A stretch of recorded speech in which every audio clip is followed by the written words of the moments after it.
Hello, everyone. I'm Patrick Cronin, Asia-Pacific Security Chair here at the Hudson Institute, and it's a great honor today for Hudson to host the Foreign Minister of Singapore. Dr. Vivian Balakrishnan has been the Minister of Foreign Affairs of Singapore for a decade. He's tremendous experience. He's a real medical doctor as well. So his experience is tremendous as a humanitarian, as a medical professional, but last 20 years in particular in politics and leading the foreign ministry of a critical partner of the United States in the Indo-Pacific in Singapore. So without further ado, I want to welcome Dr. Balakrishnan.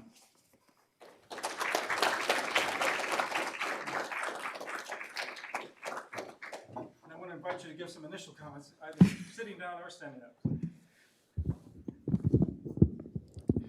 Thank you, Patrick, and thank you, ladies and gentlemen. To be honest, a bit surprised to see so many of you here on an afternoon where you could be doing many things in this lovely place, and including better weather. I come from a tiny city-state called Singapore in the heart of Southeast Asia, 700 square kilometers. So I checked. That makes us, I think, slightly smaller than New York City, slightly larger than Chicago. Except imagine upstate New York ejecting New York City and saying you have to be an independent sovereign entity. I know some people actually want that, but just to give you an idea of the challenges. So in fact, we are younger than the Hudson Institute, which was founded in 1961. Singapore became independent in 1965, and we've had some measure of success in the 6 decades since. So for instance, our per capita GDP at independence was $500 US. Today, I think it's somewhere north of 80,000 US dollars. Not bad for a 6-decade run. Now, of course, the first question will arise, what happened? How did that happen? And I would say the first factor, we would give credit to a hardworking and disciplined people. And if you don't believe me, come and visit Singapore and meet my people. A second factor, competent, honest, pragmatic leadership. Now, I won't get into that. We've just had an election, so I don't need to belabor the point. But there is a third factor that turbocharged the development of Singapore in the last 6 decades. And that actually begins with Pax Americana. And the fact that the real winner of the Second World War was the United States of America. But what was so unusual and remarkable was the fact that America was an incredibly magnanimous victor. Now, just think about it. If you were to Google the top 5 countries or economies ranked by GDP today, it's America number 1. Number 2 is China, which we can spend more time discussing. But number 3 and 4, Germany and Japan, actually were countries that America defeated. So the point is, at the end of the Second World War, America, which constituted 40% of global GDP, rebuilt countries it vanquished, established a rules-based system of globalization characterized by economic integration. Its companies, the biggest companies, the most successful companies in America became multinational corporations, built up global supply chains. Now, think about what that meant for a tiny city-state with no hinterland, no resources, no oil, no gas, nothing, except people willing to work very hard. What it meant was that we could plug into an emerging globalized economy. In the 60s and 70s, This was before the word globalization became, popularized. But we were forced to plug ourselves in because we had no hinterland. So the point I'm trying to make here is that this very unusual and unique period in history, where America envisioned, underwrote globalization characterized by economic openness, a rules-based system, and also American support for the United Nations, the Bretton Woods institutions, the IMF, the World Bank, the WTO, the WHO, actually set a global stage for many countries who adopted models compatible with this system to do very well. And I think you can find books by Herman Kahn, the founder of Hudson Institute, talking about Japan, talking about the Asian tigers like Taiwan, South Korea, Hong Kong, and Singapore. So that's the first point I wanted to leave with you, that Pax Americana was a unique, incredible period of 80 years. Many of us benefited. But you would notice that I also made the point that when you look at the ranking of GDP, number 2 is China. And the point here is that, in fact, the biggest beneficiary of Pax Americana. Now, again, start off by giving full credit to the people in China who worked really, really hard to get to where they are today. But actually, like Singapore, except on a much bigger scale, it really turbocharged the development after 1978, when Deng Xiaoping embarked on reform and opening. And so you now end up with today's world.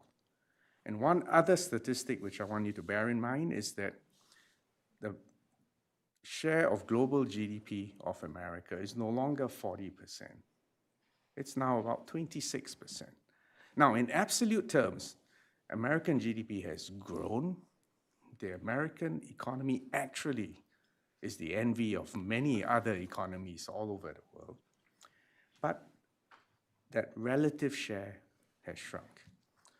And the point I wanted to leave you with is that at 26%, it is a completely legitimate question for the American voter to say, why should Americans underwrite and pay in blood and treasure to keep this multilateral rules-based system, which in fact has been beneficial to almost everyone else in the world? The point is not to be pejorative or to exercise a value judgment, but just say it is a legitimate question. And so that brings us to today. And from a Singapore or Southeast Asian perspective, this is the end of an era. It's no point crying over spilled milk or hearkening for a rose-tinted past. Recognize that this is the end of an era. We don't quite know what the new world order will look like, but what we do know from history is that the interregnum between an old world order and a new world order is when things get hairy, when things get dangerous, and that transition can be chaotic, can be unpredictable, and can be very awkward. And that's the stage we are in right now. After that stage, assuming we survive and thrive, we then get to an emerging new world order, which, as I said, you can't predict exactly how it will turn out, but what it would be fair to say is that we're transiting from a unipolar world into a multipolar world. Where are the poles of the new world order? As far as Singapore is concerned, we expect America to still be one major tent pole. We do not count America out. China will obviously be another pole. But it's not going to just be a bipolar world, because if you add up what's going on in other parts of the world, the EU 27, even minus the United Kingdom, if you add up the combined GDP, it is in that same ballpark between the US and China. And then if you look at India, which is now the world's most populous country, it's already number 5. But I'm also here to make the point that ASEAN, the Association of Southeast Asian Nations, the 10 of us, if you add up our combined GDPs, it actually gets into the Indian league. And the key point here is that both for India and for Southeast Asia, we do have a demographic dividend. So long as we get our act together, so long as there's no war in Asia, in the Asia-Pacific, or even in South Asia, these are 2 regions where you can expect significant growth. And I haven't even yet included extended discussion into the Gulf and into Latin America, which we happen to believe also has significant growth potential. So that's for the longer term future. Coming back to today, what is Southeast Asia concerned with? Well, number 1, trade and tariffs. I cannot underestimate the impact of the Liberation Day announcements for many, if not for all of us in Southeast Asia. It's not just the headline or the number. The disruption actually goes far deeper than that, because what it actually means is that once you have reciprocal tariffs, country by country, it actually represents a complete rejection of the MFN, or Most Favored Nation principle, which is a key organizing principle under the WTO. In fact, this concept predates even GATT, the Generalized Agreement on Trade and Tariffs, because what it means is that if this becomes the norm, every economic agreement becomes a bilateral arm wrestling match. Bilateral. And not only does this mean a rapid expansion in the number of economic agreements, it also means a world where might means right. And in a bilateral thing, small countries, small states like Singapore would obviously be at a disadvantage. So that's one. The second point is that because trade is 3 times our GDP, any friction in global trade would have significant secondary impacts on a place like Singapore. And the third point is that we're all watching what happens between China and America. Because, again, if you think about what complete decoupling means, now we hope we don't get there, but nevertheless, there are 3 immediate implications of decoupling. Number 1, it'll be inflationary. Why?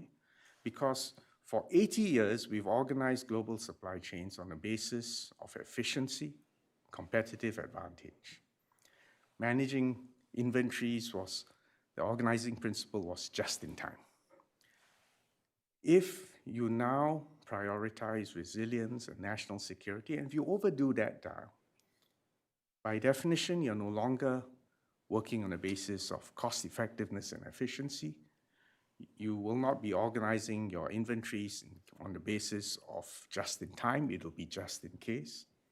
It must mean higher prices. And that's quite apart from the impact of tariffs on prices.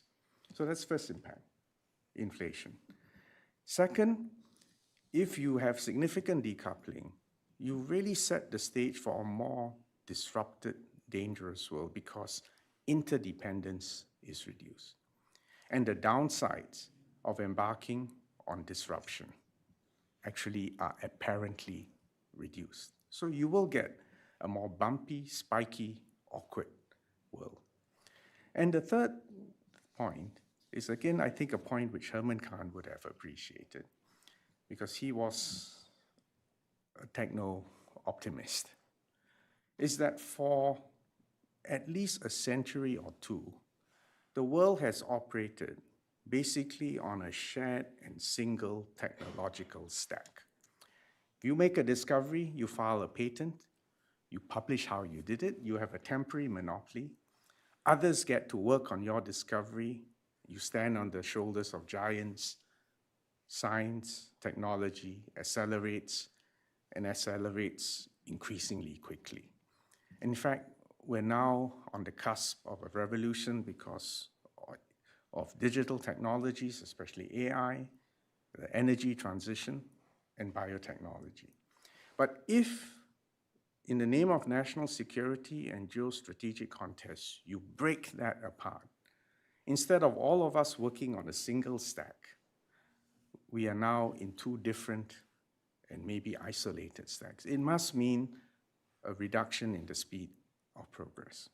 So yes, we do have fundamental concerns, and I thought I should stop here and take questions, and hopefully I'll be able to end on a more optimistic note at the end of the session.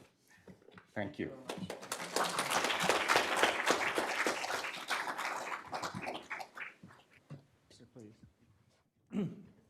Well, Minister, thank you very much. You have already addressed half of my questions that I was hoping to ask you. No, don't be sorry. You've gone straight for some of both the big questions about this order that we're in, transitioning through, and what we're going to. You've also started to discuss the US-China relationship, and you've certainly brought up the issue of trade and tariffs, and I want to come back to those issues, but I thought we could start with a question about the bilateral relationship between Singapore and the United States. You were foreign minister, of course, during the first Trump administration, and you, I think, had significant success, and Singapore had significant success with the first Trump administration. I remember the Memorandum of Understanding, updating the facilities agreement, for instance, use. Yep. You hosted the North Korean summit, the Singapore summit, which we'll come back to perhaps in a later question. But you had a very successful partnership. How is it going in Trump 2.0, 5 months into this administration? Well, let me back up a bit.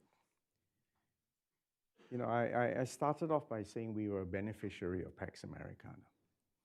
But that's in general terms. Yes. But more specifically, on a bilateral level, 60 years ago at independence, Singapore had to make one decision, which is, do we choose a communist developmental model, or do we go for free markets? Fortunately for Singapore, our leaders chose an open economic model. Bear in mind, this is 1965. And what was America doing in 1965, or in the 50s for that matter? It fought wars in Korea, was engaged in Vietnam. Whatever today's thoughts or sentiments in America about those wars, actually for non-communist Southeast Asia, America bought time and space to prove that this economic model, openness, integration, trade, investments, worked. Second point, if you ask me, and you should ask me, who is the biggest foreign investor in Singapore? And I used to remind President Trump in his first term that America is the biggest foreign investor in Singapore by far. In fact, I discovered at that time that America has more invested FDI, foreign direct investment, invested in Southeast Asia than America has invested in India, China, Japan, Korea combined. And if you work through those numbers, in fact, a big chunk of that is in Singapore. And it's not just about money, but the American investment in Singapore, and there are 6,000 American companies in Singapore, gave us access to technology, to markets, to management. It helped bootstrap and build a level of sophistication in our economy.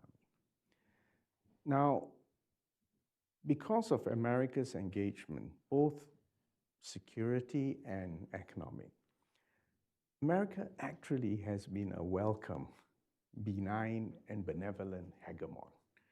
hegemon is usually a pejorative term.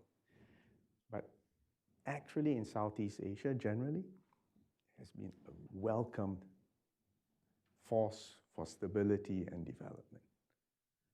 And the reason why we've got such close defense ties also is because of that appreciation on our part, that American presence in our part of the world helps provide security, helps provide a stable balance of power, and helps to underwrite the security needed to promote globalization. And that's why you're referring to the Memorandum of Understanding, in which America uses Singapore for logistics support, for rotational deployments. And of course, on the defense front, you know, Singapore used to spend 3 to 6% of GDP on defense. President Trump was quite happy when he heard us express that, because at that point in time, in his first administration, he was trying to persuade others to even come up to 2%. So we told him, Mr. President, we spend 3 to 6%. We have conscription. All the men serve 2 years in the army, in the armed forces. Yes, we appreciate access, privileged access to American technology, but we do not expect America to defend us. We will defend ourselves. So it has been a very close relationship based on trust, based on mutual respect, based on mutual benefit. Fast forward to today, I would say the foundational pillars of that relationship remain. We don't engage, you know, as I said, we do not believe that America is in terminal decline. We do not engage in stone throwing on American domestic politics. We understand even this question about America's commitment to globalization, and I think these are legitimate political questions. So I'm here to reconnect with an administration which we are not unfamiliar with. I've also came to remind, oh yeah, I should mention, I always reminded the president, you have a trade surplus against us. We have had a free trade agreement with America since 2004. Almost all the time you've had a trade surplus and it's growing, and then I used to tell the president, but we're not complaining. Because actually, from our perspective, we don't look at the bilateral trade balance. We look at the overall growth of the economy and the jobs, wages, and Singapore's role in the global economy. So for all these reasons, economic, security, defense, access to technology, we'll work things out even in this Liberation Day tariffs.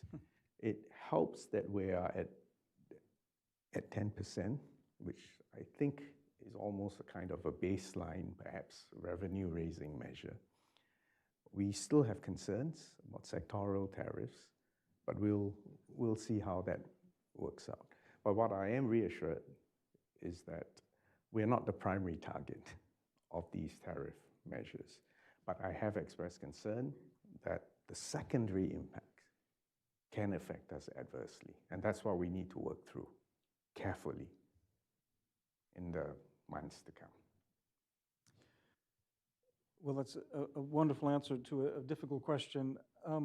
You are a secondary target, both in terms of potential trade war, tariffs, and decoupling with China, but also potential conflict. I know Secretary of Defense Hegseth talked about the fact that force could be imminent in the use over Taiwan, for instance, at the Shangri-La Dialogue. So whether the grass is suffering from the fighting or from decoupling, I don't know if you can suffer from decoupling, but how do you see the US-China competition right now, and how this is affecting the region and Singapore in particular? Well, if you take a step back, I did say that in fact, China since 1978, Reform and Opening, has been the biggest beneficiary of globalization writ large by America. And that's not to take credit away from the diligence, the the discipline, the planning, and the execution of the Chinese. So look, Asians are pragmatic, and all of us, including the Chinese, know the best recipe for future prosperity is to maintain and keep the peace. No one wants to lose that. Second point is, you referred to Taiwan. All of us have a one China policy, our versions of one China policy. I think what everyone wants to avoid is a kinetic conflict. And having interacted with the principals on both sides, the point I would emphasize is that a kinetic conflict across the Taiwan Straits is not inevitable. It's not inevitable. So then the point is, well, what is the key ingredient that's missing in the US-China relationship? My assessment is the lack of strategic trust. In my part of the world, before you sign a contract, before you have a deal, you need to have a relationship first. And the reason you need to have a relationship is you need to build trust. The Western concept of trust is that you have the rule of law, you've got sanctity of contract, and trust reduces transaction costs. That's the classical economic model for why trust is needed, why high trust societies do well.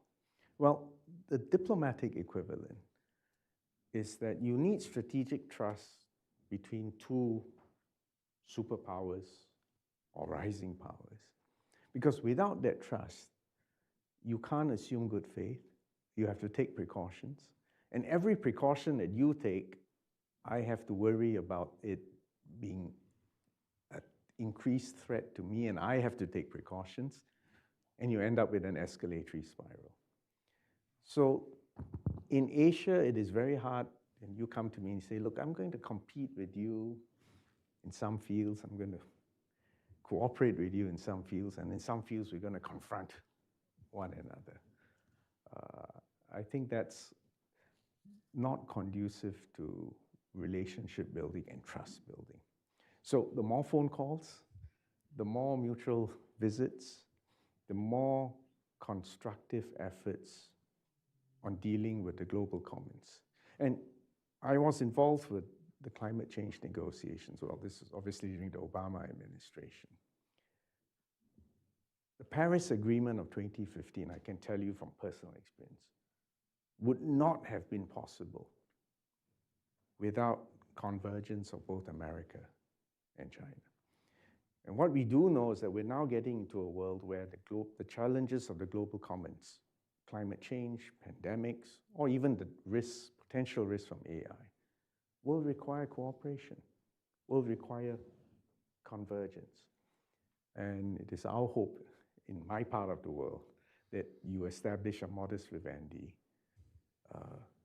you build up some reservoir of strategic trust, build up some habits of cooperation, and build up the stores of goodwill between the United States and America, and help us guard the global commons. I hope it doesn't come across as wishful, but this is what we hope for. Well, I don't think that's incompatible with what President Trump talks about when he wants to focus on deals and economics and trade rather than wars. He wants actually peace, but strong defense to back it up. So we had this successful phone call, this positive phone call with Xi Jinping this week, but he also had the truce tariff of May 12 followed by dissent in relations on trade issues. So how do you assess the trade element of the US-China competition right now? Well, again, like I said, we can get distracted by exact tariff levels. We can get distracted by the latest headline or the latest tweet. But the big strategic points are this.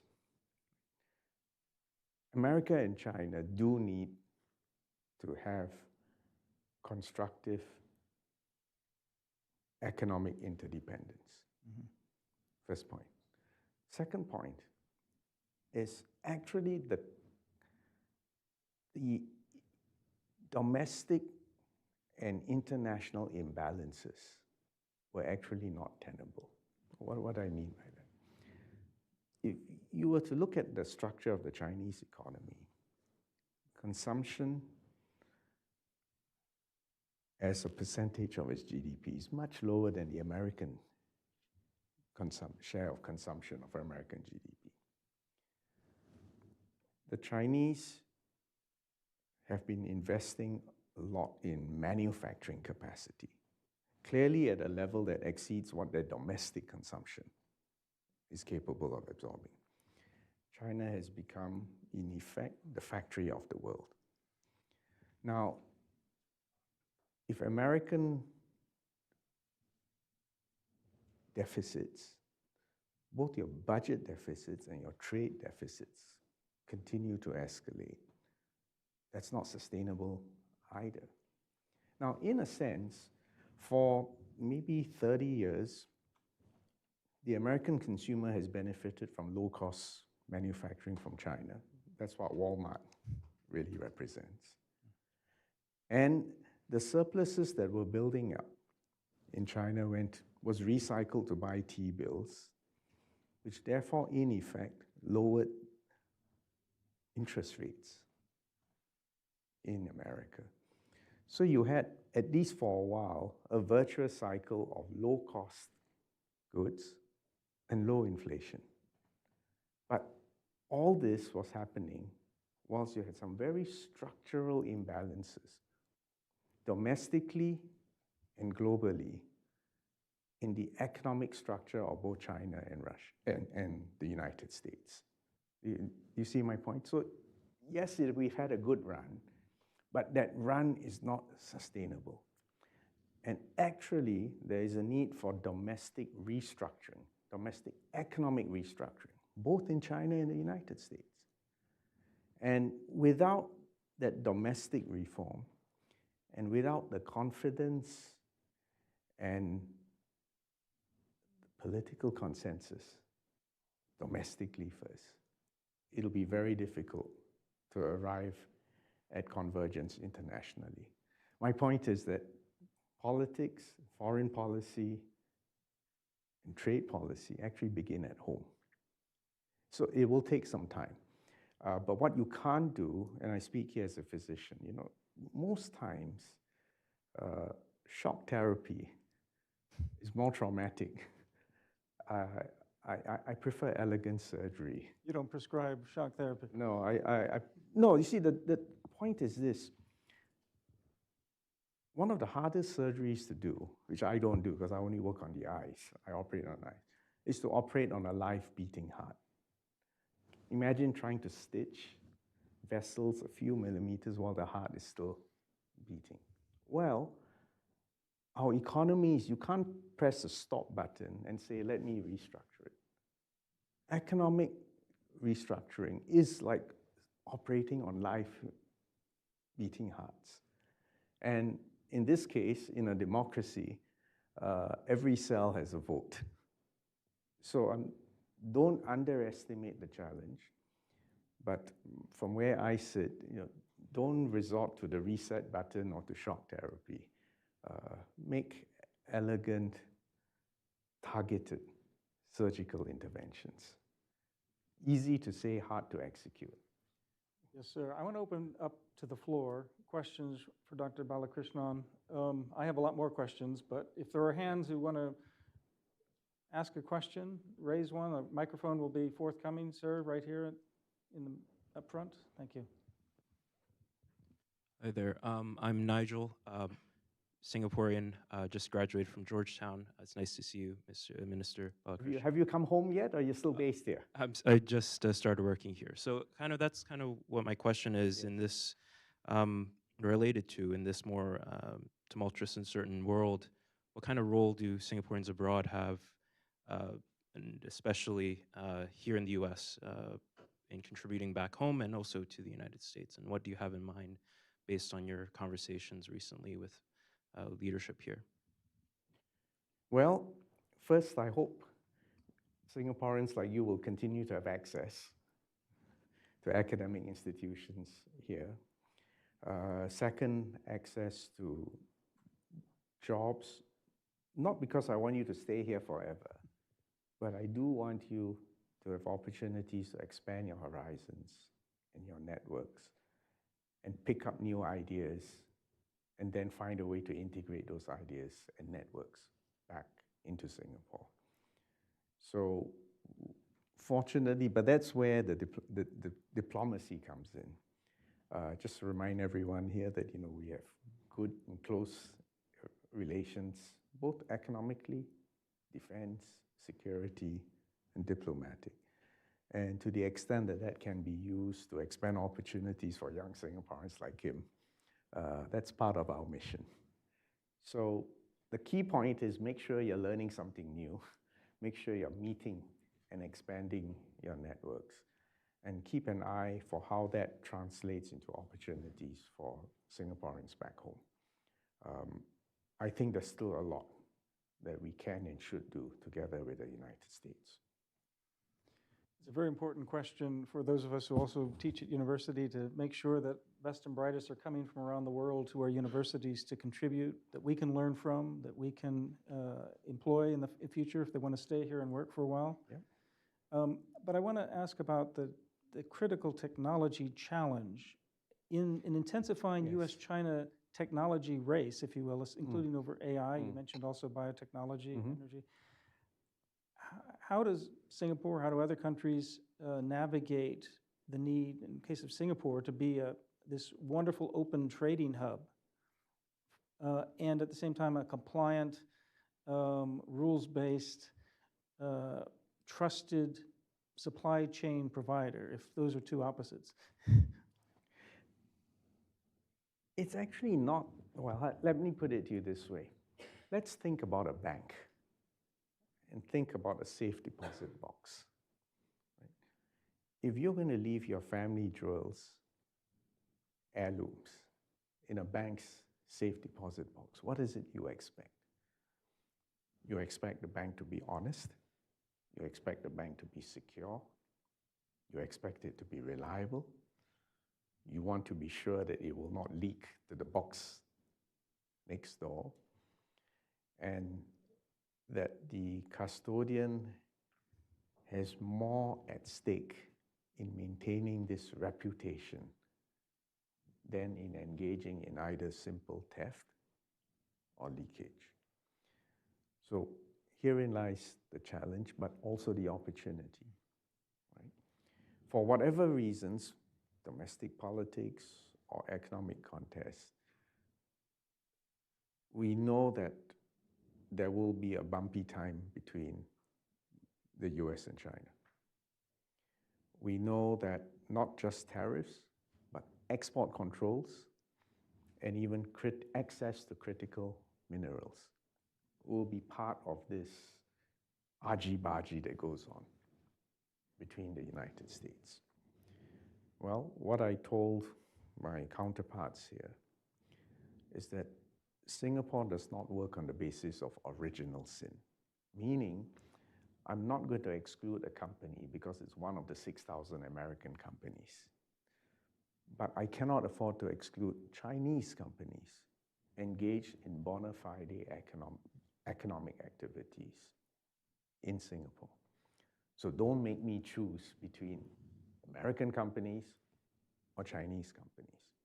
But having said that, if your American companies have to operate under rules passed here, which apply to their activities in the other parts of the world, do not try to use Singapore as a site where you can engage in a sleight of hand, where you can engage in evasion or any kind of activity where actually you are abusing Singapore's reputation for probity, for reliability and trust in order for you to circumvent rules and regulations which you are subject to.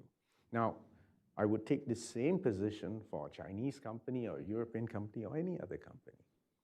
I'm not enforcing your unilateral sanctions or your export controls, but I will have complete transparency, because Singapore's role is to be that totally reliable safe deposit box.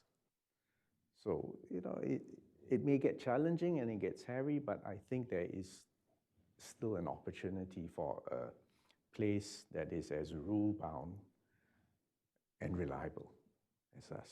So the attributes which I want associated with Singapore are trust and reliability. And to do so in a completely even-handed way. Now, I still hope, for a modest vivendi, because actually a place like Singapore is primed to really benefit for a future where America and China get along.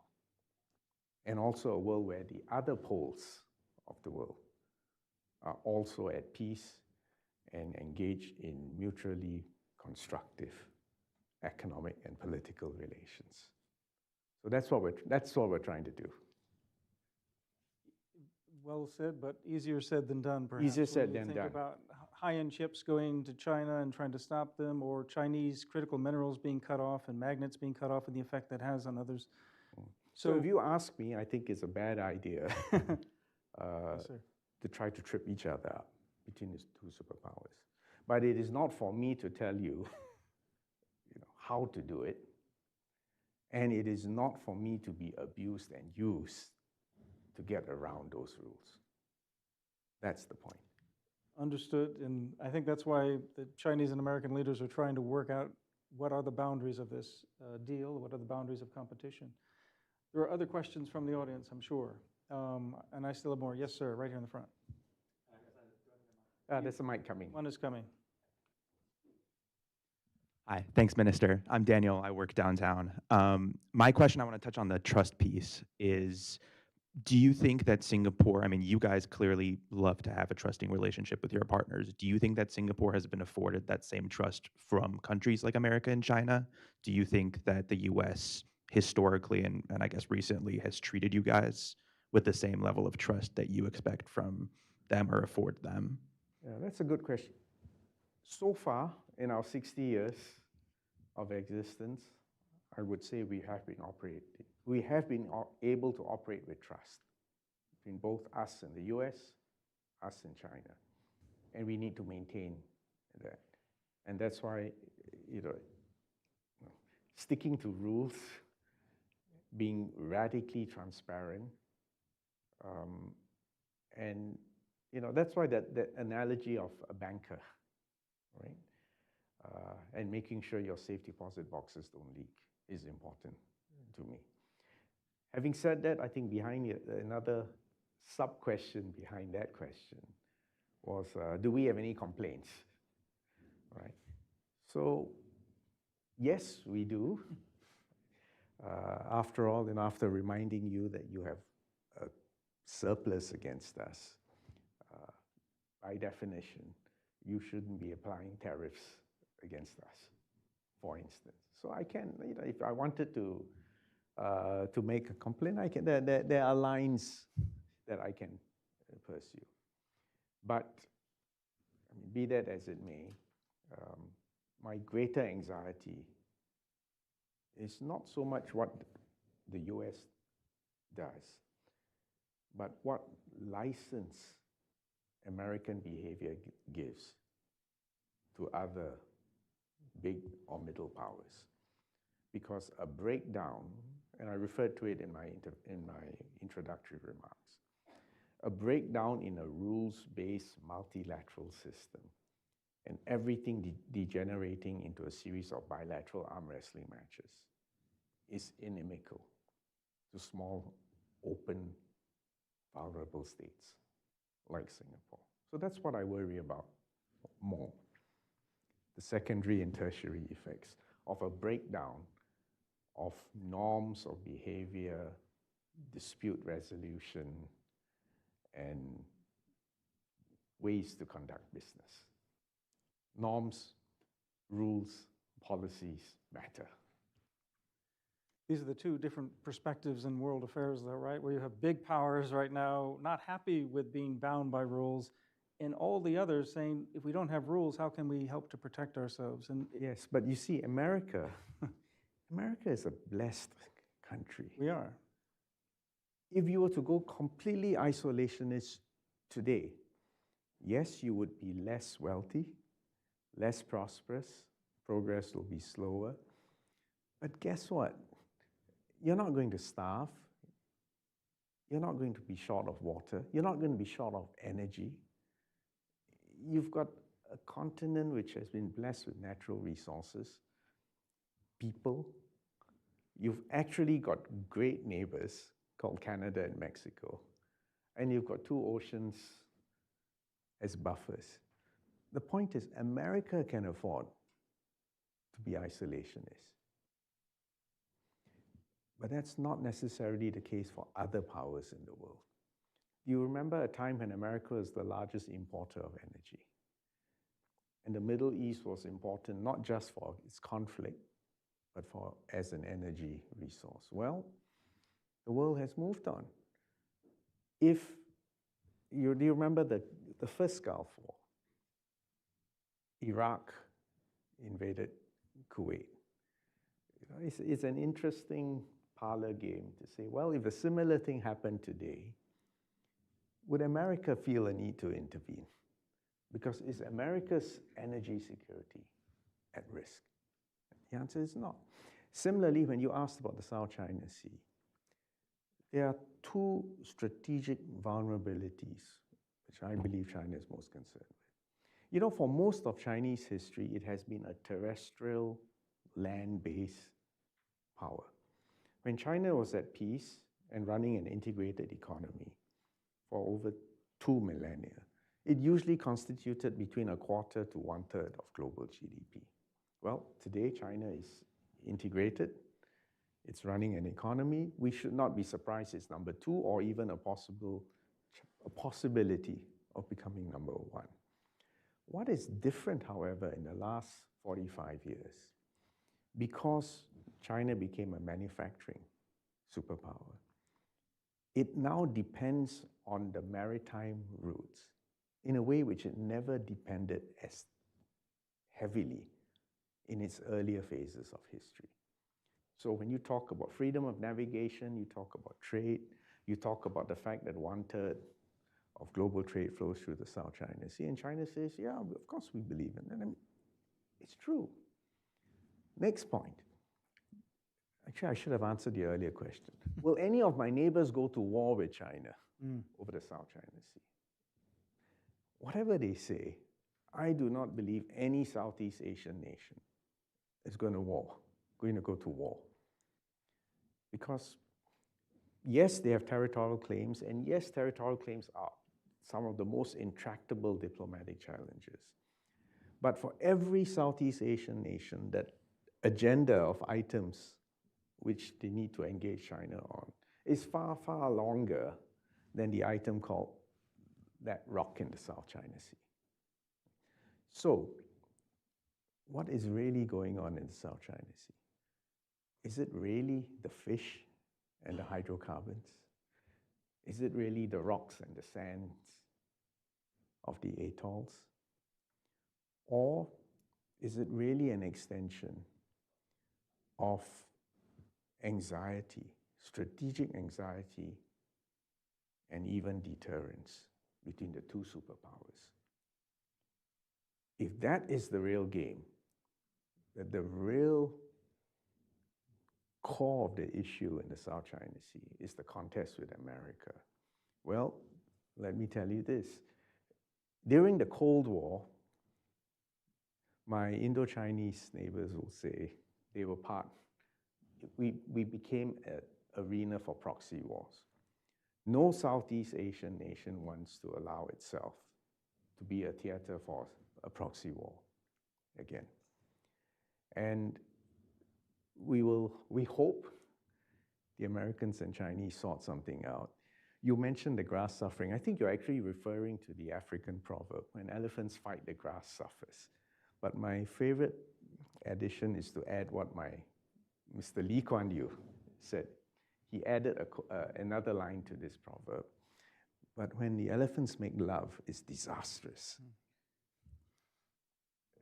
It sounds amusing, But actually, there is a serious geopolitical point there. We certainly don't want America and China to go to war.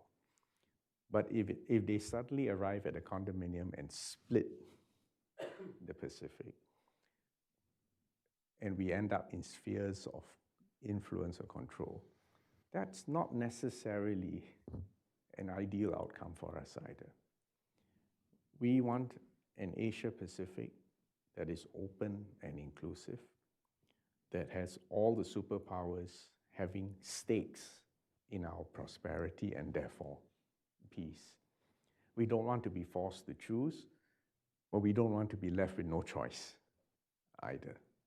So it's a bit of a Goldilocks syndrome that we have. You know, not too hot, not too cold. Well, very important. We got a lot of questions here. I see Will Chu's got his hand up here, and a microphone is coming. Will. Great. Mr. Minister, thank you so much for your comments. I'm William Chu. I'm Deputy Director of the Japan Program here at Hudson. I really appreciate your words about Singapore's commitment to the rules-based order, as well as the desire not to be taken advantage of in terms of your open and transparent system. And I know that a lot of your ASEAN fellow ASEAN countries also feel the same. I guess in terms of the issues that have been come up recently, in terms of issues such as semiconductor shipments, the claim that Singapore has been used as a way to transit these delicate semiconductors, as well as this transshipment issue in terms of for instance countries like Vietnam being used for transshipment of other countries' goods to the United States. I guess, could you share with us a little bit about how Singapore and maybe some of your ASEAN colleagues might try to address these issues where your openness is being abused, and how you might try to combat this challenge? Well, I can't, obviously I can't make announcements on behalf of sovereign nations who are my neighbors. But so I'll give you the Singapore answer, right? So on semiconductors, remember there was this question about Nvidia. And our point is we engaged our counterparts in America and said, look, take a look at the declarations, take a look at the books. We're investigating, and in fact, we did have to take some legal action on some people whom we had queries as to whether their documentation was up to date, but this is now subject to investigation and potential legal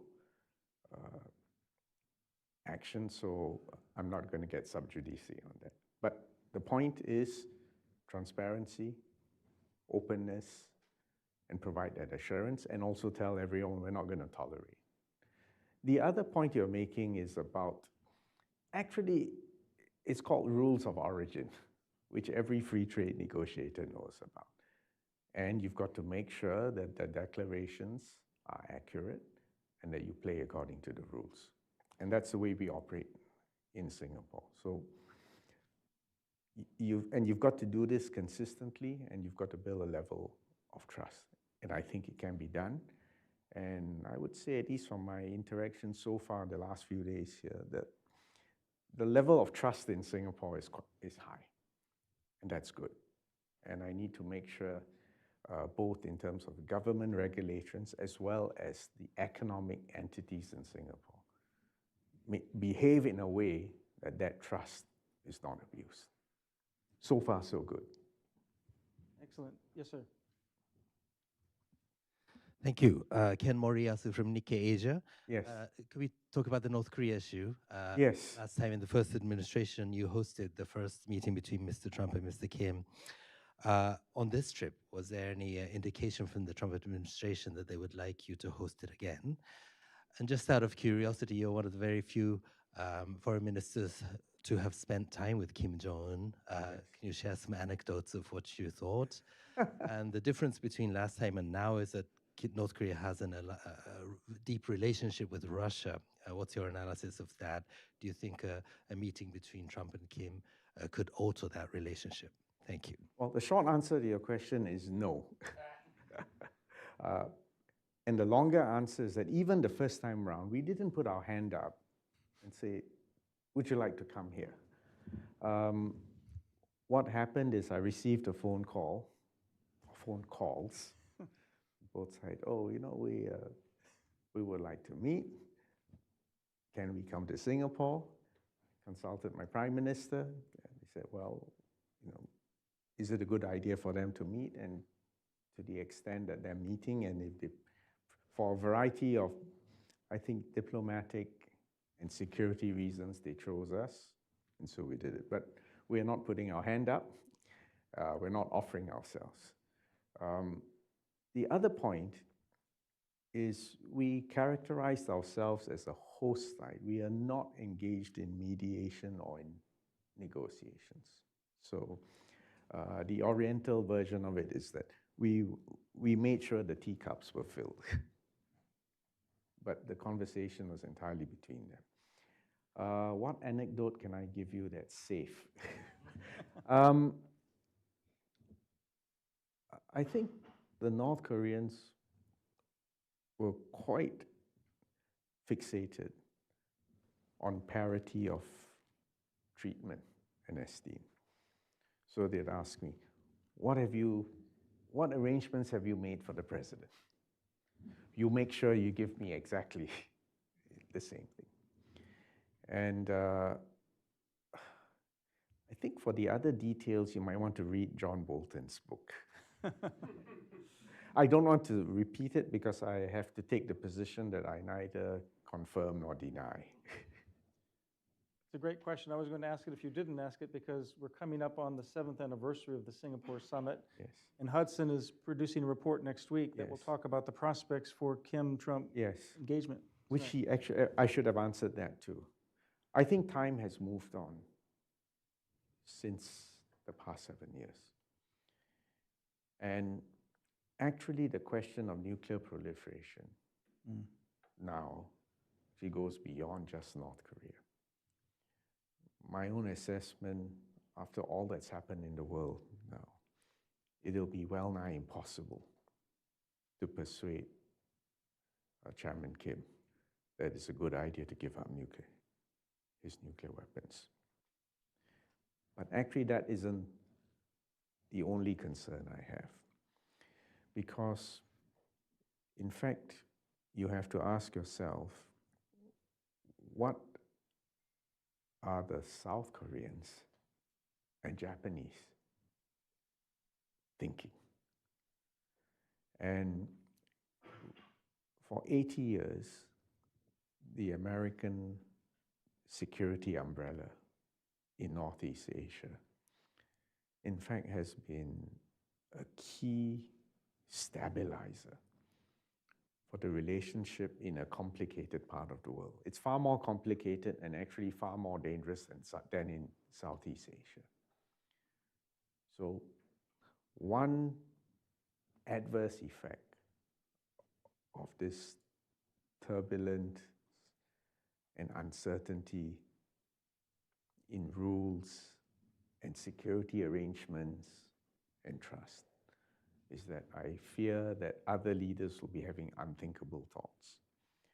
And you know, if you go back to the 60s, this concept of mutually assured destruction, which I think was another of the sort of areas that Herman Kahn was engaged in thinking through.